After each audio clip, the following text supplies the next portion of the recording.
I came all the way from Welch, West Virginia to tell you the truth that nonprofits are frontline change makers in rural America.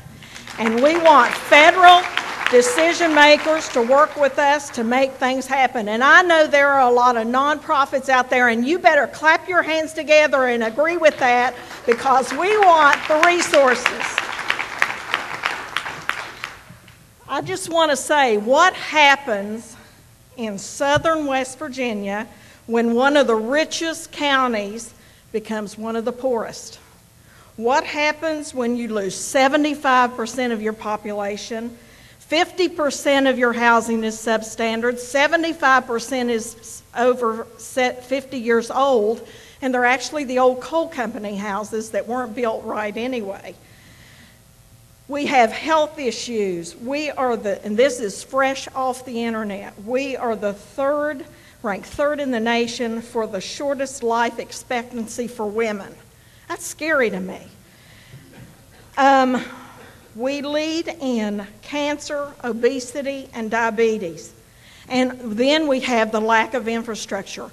67% of our county does not have proper septic. If you don't know what I'm talking about, you don't know what straight pipes are, the white pipe that goes from the house to the creek. 67% of our county has straight pipes. That's sad in this United States. What happens when you're labeled the community of last resort? And that's what we're called. We have the lack of housing, good schools, and jobs. But you know what our local politicians are saying? Oh, we are going to be saved by Walmart, a mega landfill, and by mega, I mean 100,000 tons a month of garbage. You talk about mountaintop removal, this is Valley Landfill. And oh, don't forget a federal prison. Now that's what our politicians locally are telling us that is our salvation. And I was just at the West Virginia legislation in March, and I told them, if our only salvation is to become the trash dump of the East, let us die with dignity.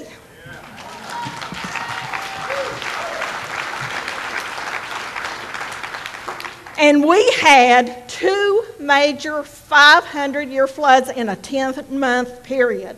Now they're saying that's an act of God. I'm saying that's mountaintop and timber removal.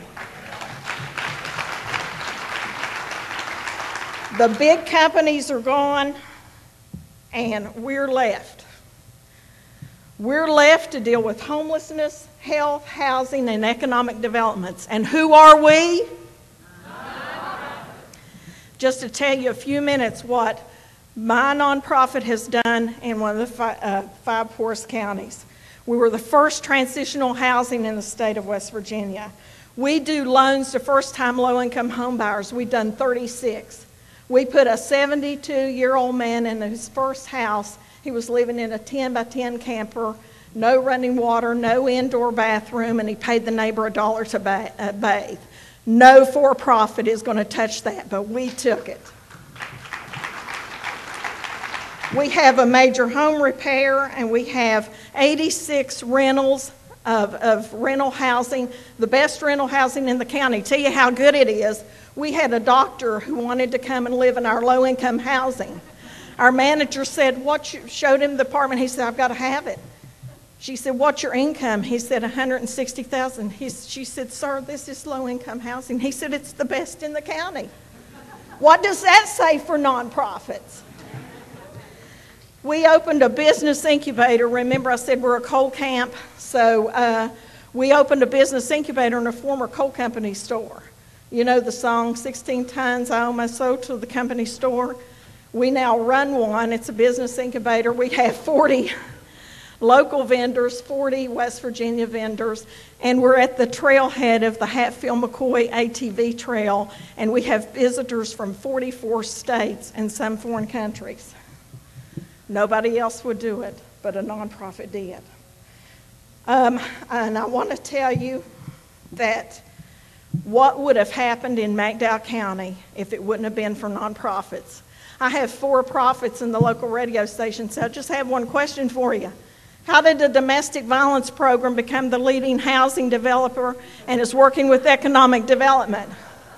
I said, my answer is, nobody else would do it. So I want to leave you, and I want to hear a standing ovation if you're a nonprofit. Nonprofits fill the gap of rural America to provide housing and community development.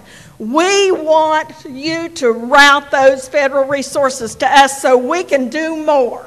Thank you.